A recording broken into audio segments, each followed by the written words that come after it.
আমরা আমাদের মাদ্রাসার ছেলেদেরকে চামড়া তোলার জন্য পাঠাই না। ঠিক কি বলেছি? ঠিক থুতু ছিটানো দরকার। শরীয়তে দ্বীন ইসলামের খেদমত করবে যেই ছেলে শুরুর দিন থেকে আপনি তার গোড়া কেটে দিলে। আল্লামা ইকবাল বলছে,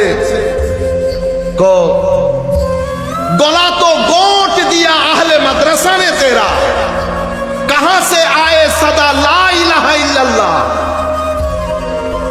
সদকা ফিতির খেতে খেতে গলার মধ্যে কি পড়ে গেছে? চাপ পড়ে গেছে। এখন লা ইলাহা ইল্লাল্লাহর স্লোগান কিভাবে আসবে? আপনি বুঝতে পেরেছেন? এমন মাদ্রাসায় ছেলে দেওয়ার দরকার নাই। আপনি অন্য কোনো কাজ করান, সেই সমাজের জন্য বোঝা হয়ে যাবে। আমাদেরকে আল্লাহ সেই জিম্মাদারি দেন নাই।